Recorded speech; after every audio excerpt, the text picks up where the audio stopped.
Selamat datang di channel Alur Donghua. Sebelum menonton, silahkan subscribe, biar Mimin tambah semangat update-nya.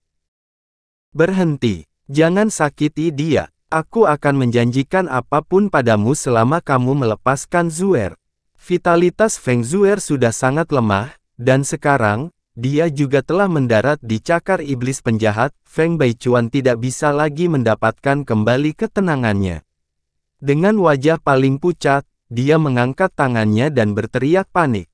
Kalau begitu kenapa kamu tidak segera menyerahkan harta yang kamu jaga? Tentara bayaran iblis hitam meraung dengan sikap yang hampir gila dan ekspresi menyeramkan di wajahnya. Tapi kami benar-benar tidak memiliki harta apapun. Kamu masih berani membodohiku, sepertinya kamu tidak menginginkan nyawa anakmu lagi. Tentara bayaran iblis hitam menunjukkan senyuman sinis, dan telapak tangan yang melingkari leher Feng Zuer tiba-tiba menegang. Meskipun Feng Zuer tidak sadarkan diri, wajahnya yang kecil dan pucat masih menunjukkan ekspresi sedih.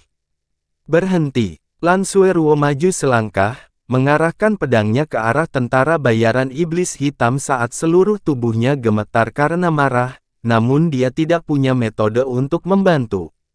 Hatinya dipenuhi kebencian dan penyesalan, jika dia mendengarkan Yun Ce dan mengeksekusi mereka, situasi saat ini tidak akan pernah terjadi dan lebih lagi tidak akan ada kekhawatiran untuk masa depan. Namun, karena semuanya sudah menjadi seperti ini, apa gunanya penyesalan? Di belakangnya, Yun Ce tanpa ekspresi mengangkat tangannya dengan telapak tangannya menghadap tentara bayaran Black Demon itu, dan dengan acuh tak acuh melontarkan kata, meledak. Dengan suara yang tumpul, bola api besar yang berkobar tiba-tiba keluar dari otak belakang dan punggung tentara bayaran iblis hitam. Hanya dalam 2 tarikan napas, api berwarna merah telah membakar pembuluh vital di lehernya, menyebabkan matanya melotot dan tanpa daya melepaskan Feng Zuer. Tubuhnya roboh ke tanah seolah-olah itu adalah tiang yang jatuh saat nyawanya habis. Dengan sifat Yun Ce, dia, tanpa diragukan lagi, tidak akan membiarkan ikan yang lolos dari jaring. Kedua Black Demon Mercenaries yang beruntung bisa mempertahankan hidup mereka, dilakukan dengan sengaja oleh Yun Ce. Meskipun Star Scorching Demon Lotus tidak melukai mereka, itu telah menuangkan energi yang sangat besar ke dalam tubuh mereka. Di bawah keterkejutan yang luar biasa, bahkan jika mereka merasakan energi dalam yang dituangkan ke dalam tubuh dari luar, mereka pasti tidak akan cukup tenang untuk memaksa energi asing yang dalam ini keluar. Di bawah waktu yang tepat, Yun Ce kemudian akan menyalakan energi yang sangat besar ini, dan menyalakan api Phoenix dari dalam tubuh. Alasan mengapa dia membiarkan kedua orang ini hidup, adalah untuk memberikan pelajaran penting kepada Lan Sueruo, dan juga bisa dianggap sebagai niat dan pemikiran baiknya. Itu karena dia tidak ingin melihat Lan Sueruo terluka di masa depan karena kelembutan dan kebaikan hatinya yang berlebihan. Feng Baichuan menatap kosong pada awalnya, lalu bergegas maju dengan kecepatan tinggi dan memeluk Feng Zuer. Melihat situasi saat ini, ekspresi tentara bayaran iblis hitam lainnya sangat berubah, dan melarikan diri dengan panik sambil menjerit. Yun Ce menurunkan lengannya dan perlahan berjongkok di lantai karena kelelahan. Teriakan rendah yang mendesak keluar dari mulutnya, kakak senior Sueruo. Melihat tentara bayaran iblis hitam yang melarikan diri semakin jauh, tangan kanan Lan Sueruo yang memegang pedang jiwa harimau di genggamannya, mulai sedikit gemetar. Setiap kata-kata Yun Ce menusuk hatinya seperti jarum, dan adegan sebelumnya yang membuat penyesalannya terlintas di benaknya. Dia akhirnya mengangkat lengan kanannya, memadatkan energinya yang dalam, saat pedang jiwa harimau ditembakkan ke belakang jantung tentara bayaran iblis hitam itu. Saat pedang jiwa harimau terlepas dari tangannya, dia memutar kepalanya dan menutup matanya. Pedang jiwa harimau tanpa ampun menembus bagian belakang jantung tentara bayaran iblis hitam melalui tubuhnya, terbang keluar dari depan dadanya, dan kemudian dipaku pada sepotong batu. Tentara bayaran iblis hitam itu terjatuh ke tanah, tidak pernah mengeluarkan nafas lagi. Suara bilah pedang yang memasuki tubuh jelas terdengar kembali, dan menyebabkan Lan Sueruo tiba-tiba bergetar. Dia menutup matanya rapat-rapat dan tidak berani membukanya untuk waktu yang lama. Melirik ke arah mayat tentara bayaran iblis hitam terakhir yang tergeletak jauh, Yunce menghela nafas dalam hati, dan berkata dengan lembut, ini seharusnya menjadi pertama kalinya kakak senior Sueruo membunuh seseorang, kan? Perasaan membunuh seseorang untuk pertama kalinya akan sangat mengerikan, dan sangat menyakitkan. Setelah ini, seseorang bahkan mungkin mengalami mimpi buruk selama beberapa malam berikutnya. Semua ini, saya tahu. Jika kakak senior Sueruo hanyalah gadis biasa, saya tidak akan membiarkan Anda melakukan hal yang menyakitkan seperti itu. Namun, meskipun aku tidak tahu identitas asli kakak senior, dengan watak, sopan santun, kekuatan yang sangat besar serta monster terkontrak yang dapat dikendarai di ketinggian. Banyak tanda yang memberitahuku bahwa latar belakang kakak senior pasti luar biasa. Kakak senior berasal dari sekte besar atau dari keluarga bangsawan dengan kedudukan yang sangat tinggi. Karena kamu berada pada level seperti itu, maka itu harus diisi dengan perebutan kekuasaan dan posisi, serta pertarungan dan rencana. Sifat kakak senior yang terlalu berhati lembut dan baik hati bisa saja merugikan kakak senior berkali-kali, hingga bisa berakibat fatal. Saya tidak ingin melihat kakak senior menderita kerugian seperti ini. Jadi, kakak senior setidaknya perlu belajar bagaimana memperlakukan teman dan musuh secara berbeda. Kalimat ini, mungkin terdengar sangat kejam bagi kakak senior, namun saya percaya bahwa di sekitar kakak senior, termasuk kakak senior Anda sendiri, pasti ada beberapa orang yang menderita kerugian yang tidak dapat diperbaiki karena kelembutan hati kakak senior terhadap musuh. Kata-kata Yunce membuat Lan Sueruo terdiam.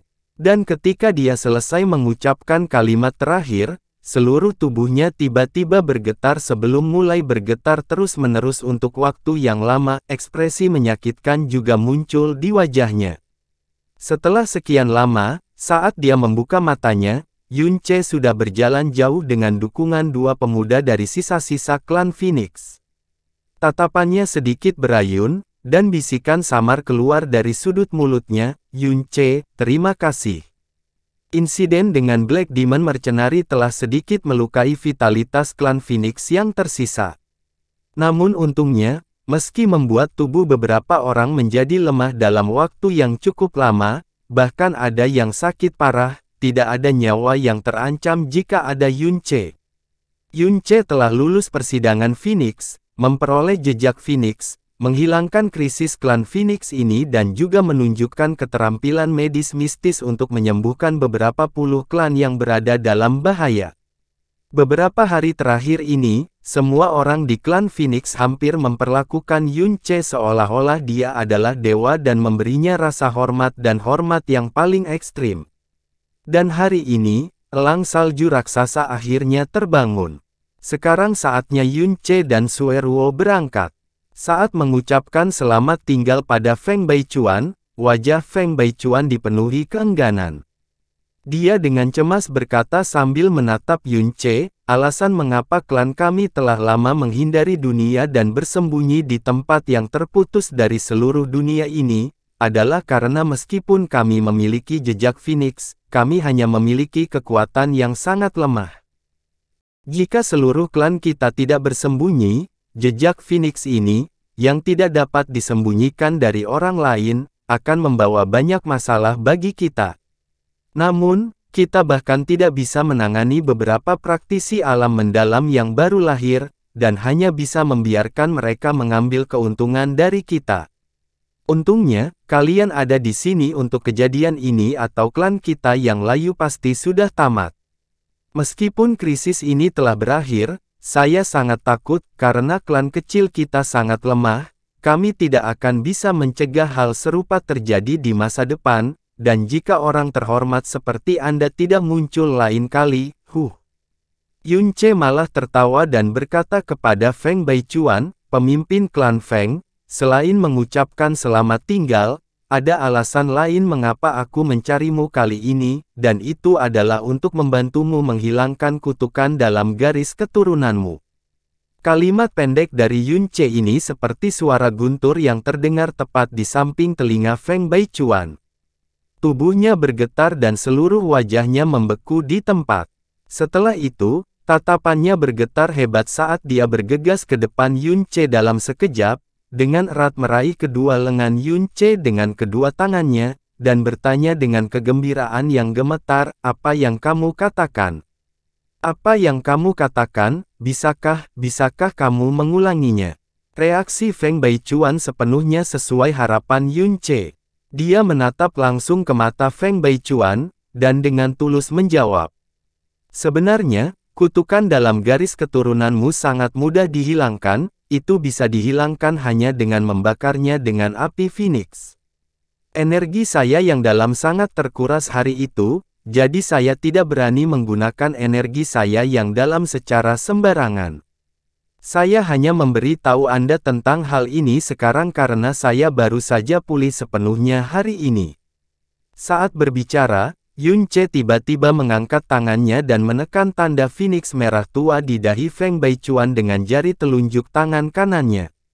Titik kecil api Phoenix dengan cepat menyala di ujung jarinya, dan kemudian langsung mengalir ke jejak Phoenix Feng Baichuan. Wajah Feng Baichuan menunjukkan sedikit rasa sakit, tetapi itu juga hanya muncul sesaat. Selanjutnya, warna jejak Phoenix-nya tiba-tiba mulai berubah, dari merah tua, lambat laun menjadi semakin cerah, hingga menjadi warna merah tua yang sama sekali tidak suram. Yunce menarik jarinya, sambil menatap Feng Baichuan sambil sedikit tersenyum. Feng Baichuan kemudian mengulurkan tangannya yang gemetar untuk membelai tanda Phoenix di dahinya yang menjadi panas.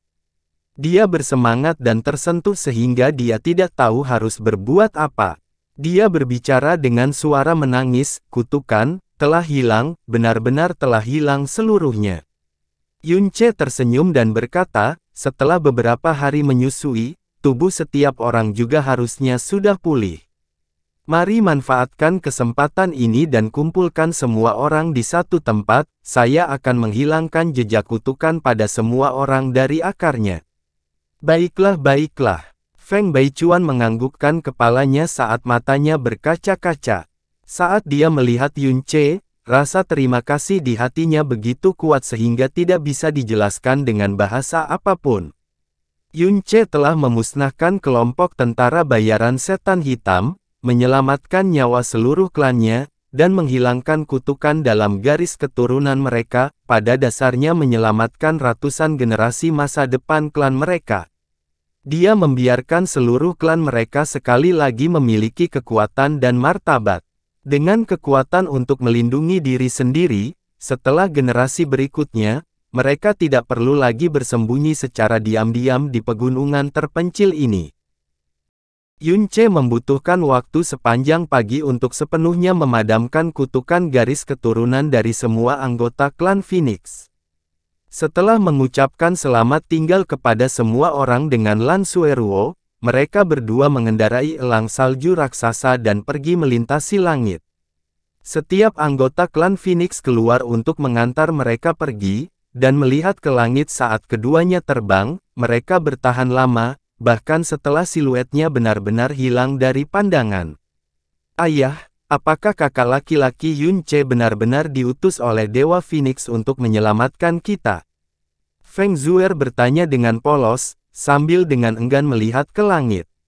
Feng Baichuan membelai kepala putranya dan perlahan mengangguk, "Ya, sejak nenek moyang kita melakukan kesalahan besar, setelah begitu banyak penebusan dan penyesalan, Dewa Phoenix akhirnya mengampuni kita. Namun, saya memiliki perasaan yang luar biasa bahwa suatu hari nanti, kami akan bertemu dengannya lagi." Benar-benar, mata Feng Zuer dan Feng Xianer berbinar saat wajah mereka dipenuhi antisipasi. Tentu saja, Feng Baichuan tersenyum. Tanpa garis keturunan terkutuk, kekuatan mereka tidak akan lagi terbatas, dan jejak Phoenix di dahi mereka juga bisa disembunyikan kapan saja sehingga generasi berikutnya tidak perlu lagi bersembunyi di tempat berbahaya jauh di pegunungan. Namun, lain kali kita melihatnya, mungkin level di mana dia akan berdiri, akan cukup tinggi untuk dijunjung semua orang. Oleh karena itu, Zuer, Fenger, jika kalian memang ingin bertemu dengannya lagi, kalian harus mulai rajin berlatih mulai sekarang. Saat ini, kami tidak memiliki kualifikasi untuk membalas kebaikannya yang besar, tapi setelah kalian berdua tumbuh dewasa dan memperoleh kekuatan yang cukup, kalian kemudian dapat keluar dari sini dan membantunya, bahkan jika itu adalah bantuan yang sangat kecil, itu akan tetap menunjukkan rasa terima kasih seluruh klan kita. Feng Zuer dan Feng Xianer dengan penuh semangat menganggukkan kepala saat wajah muda dan lembut mereka dipenuhi tekad. Jika dari sini ke Blue Wind Imperial City, kira-kira berapa lama waktu yang dibutuhkan? Dengan kecepatan Little Snow, jika kita terbang 14 jam sehari, kita akan tiba sekitar 10 hari atau lebih. Blue Wind Imperial City, ibu kota nasional Blue Wind Empire. Karena dia sebelumnya tinggal di Floating Cloud City, Yunce tidak pernah mengira suatu hari dia akan masuk ke Blue Wind Imperial City. Sebagai ibu kota Blue Wind Empire, tingkat kekayaan, kekuatan, dan kekuatan Blue Wind Imperial City tidak diragukan lagi berada di puncak kekaisaran. Orang kaya, orang berpengaruh, dan praktisi kuat yang bisa meremehkan pahlawan luar biasa di kota biasa, pada dasarnya direduksi menjadi kelas menengah jika menyangkut ibu kota negara. Langit perlahan menjadi gelap. Setelah elang salju raksasa terbang terus-menerus dalam waktu yang lama, akhirnya ia menemukan kota yang dianggap tidak terlalu besar, dan mendarat. Halo pemilik toko, apakah Anda menjual jimat transmisi suara 10.000 mil di sini? Lan Sueruo bertanya dengan sopan setelah berjalan ke perusahaan perdagangan terbesar di kota kecil itu. Jimat transmisi suara 10.000 mil. Satu kalimat dari Lan Sueruo sudah cukup membuat penjaga toko tercengang. Meskipun apa yang dikenakan Lan Sueruo biasa saja di matanya, sulit untuk menyembunyikan aura mulia yang tersembunyi di tulangnya. Selain kecantikannya yang luar biasa dan meminta, jimat transmisi suara 10.000 mil, saat dia membuka mulutnya, penjaga toko ini tidak berani mengabaikannya dan dengan hati-hati menjawab. Nona muda, toko kecil kami ini bahkan tidak memiliki 1.000 jimat transmisi suara mil, apalagi 10.000 mil. Saya belum pernah melihat jimat transmisi suara 10.000 mil sepanjang hidup saya, namun kami memiliki jimat yang beberapa ratus mil, apakah menurut Anda dapat puas dengan itu? Tidak perlu, maaf merepotkanmu. Lan Sueruo menggelengkan kepalanya dengan agak kecewa. Dia ingin mengirimkan berita ke kota kekaisaran tetapi itu adalah tempat di luar jangkauan jimat transmisi suara 100 mil. Penjaga toko, apakah ada penginapan di dekat sini? Yunce bertanya. Iya. Penjaga toko menganggukkan kepalanya dan menunjuk ke arah yang benar, berjalanlah di jalan ke utara dan akan ada sebuah penginapan. Itu juga satu-satunya di kota ini. Yunce menganggukkan kepalanya dan berkata kepada Lan Sueruo, kakak senior, mari kita tinggal di penginapan di sini sebentar, salju kecil juga perlu istirahat. Setelah berjalan sebentar, Yunce dan Lan Sueruo menemukan satu-satunya penginapan di kota. Waktunya juga semakin larut sehingga penginapan juga sepi. Setelah berjalan masuk, hanya pemilik penginapan itu yang tertidur di konter di bawah cahaya redup, dia dengan cepat membuka matanya setelah mendengar orang masuk. Yunce selangkah lebih maju dari Lan Sueruo. Dia berjalan di depan konter, menyilangkan tangan di dada, dan bertanya, pemilik penginapan, bisakah saya menyusahkan Anda untuk menyiapkan 2 kamar tamu untuk kami? Pemilik penginapan itu menguap. Dia hendak membuka mulut untuk menjawab ketika cahaya ungu tiba-tiba melintas di matanya, membuatnya membuka matanya begitu lebar hingga lebih besar dari mata sapi. Karena di tangan kanan Yunce yang berada di dadanya, ada jari telunjuk yang tegak, dan di antara jari tengah dan jari manisnya ada sebuah warna ungu yang bersinar, koin mendalam ungu. Rasa kantuk pemilik penginapan itu langsung lenyap tanpa bekas saat air liurnya hampir mengalir keluar. Dia mengelola penginapan ini selama separuh hidupnya, jadi bagaimana mungkin dia masih tidak mengerti? Dia segera memasang ekspresi canggung dan menjawab, "Para tamu yang terhormat, saya benar-benar minta maaf, penginapan kecil kami hanya memiliki satu kamar tamu tersisa. Hanya satu ruangan yang tersisa." Yunce menoleh dan berkata kepada Lan Sueruo, "Kakak senior, apakah kamu ingin kami mencari penginapan lain?"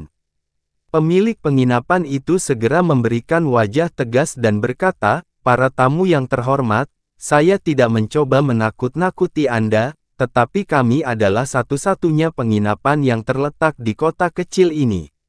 Bahkan setelah meninggalkan kota kecil kami, Anda tidak dapat menemukan satupun tempat tinggal dalam jarak 200 mil. Tempatku biasanya penuh, jadi ketersediaan kamar hari ini sudah dianggap sebagai keberuntunganmu. Terlebih lagi, tamu kami yang terhormat adalah pria berbakat dan wanita cantik, pasangan emas. Kalian berdua bisa dibilang pasangan serasi yang dibuat di surga. Untuk bisa bersama di tengah malam, terlihat jelas bahwa kalian berdua adalah pasangan suami istri muda yang manis. Bukankah satu kamar sudah pas, kenapa harus dua kamar?"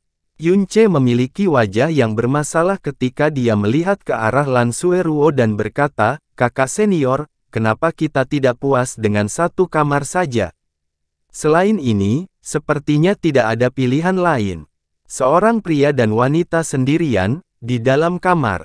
Adegan yang tiba-tiba terlintas di benak Lan Sueruo langsung membuat jantungnya berdetak semakin cepat secara misterius, dan menyebabkan dia agak bingung, tapi sebelum dia selesai berbicara, pemilik penginapan sudah berseru, "Baiklah. Sekarang saya akan membawa Anda ke ruang tamu. Penginapan kami mungkin terlihat kecil, tapi saya jamin kebersihan dan kenyamanannya akan membuat Anda puas, silakan berjalan ke sini." Kata-kata Lan Sueruo langsung terhalang. Setelah menggigit bibirnya dan memikirkan apa yang dikatakan pemilik penginapan tadi, dia hanya bisa menurutinya. Jejak senyuman melintas di kedalaman mata Yunce. Dia dengan lembut menjentikkan jari kelingkingnya dan koin ungu yang dalam itu tanpa suara mendarat di tangan pemilik penginapan. Pemilik penginapan itu segera berseri-seri dengan gembira saat dia dengan gembira berjalan di depan mereka. Bisnisnya lumayan sejak membuka penginapan ini, dengan penghasilan hingga selusin koin ungu dalam setahun. Pengeluaran Yunce langsung menjadi pendapatan bersih sebulan penuh. Dia pernah melihat orang yang murah hati sebelumnya, tetapi ini masih pertama kalinya dalam hidupnya dia melihat seseorang yang begitu murah hati. Dia dengan hormat membawa mereka ke kamar tamu dan bahkan dengan sengaja membantu mereka menutup pintu sambil pergi sebelum menghela nafas dalam hatinya. Wanita muda ini benar-benar cantik melebihi kata-kata. Pemuda ini juga kaya dan mengesankan, entah dari keluarga berpengaruh mana pasangan ini keluar untuk pergi jalan-jalan. Kamar tamunya memang tidak terlalu besar, namun tetap cukup bersih dan elegan. Dekorasi di dalamnya sederhana, tempat tidurnya cukup besar sehingga tidak masalah bagi dua orang untuk berbaring. Tertiup angin sepanjang hari di punggung elang salju raksasa sudah lama membuat keduanya mengantuk dan lelah. Setelah Lan Sueruo masuk ke kamar, hatinya seperti rusa yang tertangkap lampu depan. Ekspresinya sedikit hingar-bingar, sama sekali tidak memiliki sikap murah hati dan lembut seperti biasanya. Wajah cantiknya juga sedikit memerah seperti awan merah di pagi hari, menyebabkan dia sedikit kehilangan keagungan dan keanggunannya yang biasa sambil mendapatkan sikap seorang wanita muda yang akan membuat pria mabuk. Yunce tersenyum dan berkata, "Kakak senior, kamu pasti lelah. Pergi dan istirahatlah di tempat tidur dulu. Lalu kamu." Lan Sueruo mencoba yang terbaik untuk tetap tenang tetapi jantungnya tidak dapat menghentikan detak jantungnya yang liar, dia tidak dapat memikirkan. Tentu saja aku akan tidur di lantai. Sebagai seorang laki-laki, bagaimana saya bisa membiarkan kakak senior tidur di lantai?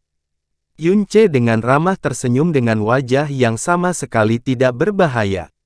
Setelah dia selesai mengatakan itu, dia kemudian berjalan ke sudut seberang tempat tidur, duduk di lantai yang dingin, berbaring di dinding, dan berkata, "Kakak senior bisa tidur nyenyak, saya akan tinggal di sini dan melindungi kakak senior." Kekacauan dan kegelisahan di hati Lan Sueruo lenyap. Yang menggantikannya adalah gelombang arus hangat yang beredar di hatinya. Senyuman di wajahnya persis sama dengan tatapan lembut yang dia berikan padanya setelah jatuh dari ketinggian, dan ketika dia terbaring di tanah dengan luka berat, itu adalah pertama kalinya sejak melihatnya, dan juga pertama kalinya sepanjang hidupnya, jantungnya berdebar-debar dengan perasaan yang tak terlukiskan. Lantai di sini bukan terbuat dari kayu, melainkan batu keras yang dingin. Bahkan jika selimut diletakkan di lantai, hawa dingin yang menusuk tulang masih bisa menjalar setelah beberapa saat. Lan Sueruo menggelengkan kepalanya dan berkata, "Itu tidak akan berhasil. Lantainya dingin sekali. Bagaimana kamu bisa tertidur? Luka di tubuhmu baru saja sembuh. Kamu tidur di tempat tidur? Aku akan tidur di lantai." Kata-kata Lan Sueruo membuat Yunce bingung sejenak. Dia dengan tegas menggelengkan kepalanya, tidak akan, benar-benar mustahil, bagaimana mungkin aku, sebagai seorang laki-laki, membiarkan kakak senior tidur di lantai, tidak apa-apa, aku pernah tidur di lantai sebelumnya, jadi itu berbeda." Wajah Yunce masih dipenuhi tekad, ini tidak ada hubungannya dengan tempat di mana kakak senior suka tidur. Hal ini menyangkut martabat kita para pria. Saya lebih suka membiarkan kakak senior menikam saya sampai mati daripada membiarkan diri saya tidur di tempat tidur sementara seorang wanita tidur di lantai. Setelah mengucapkan kata-kata ini, Yunce bergumam dalam hatinya, mengapa kata-kata ini terdengar begitu familiar? Mengapa aku terus merasa bahwa aku telah mengucapkan kata-kata ini kepada gadis lain sebelumnya? Pefet, penampilan keras kepala Yunce sambil meneriakkan kata-kata martabat kita para lelaki, diam-diam menyentuh titik lemah di hati Lan Sueruo, dan dia tidak bisa menahannya saat dia tertawa terbahak-bahak.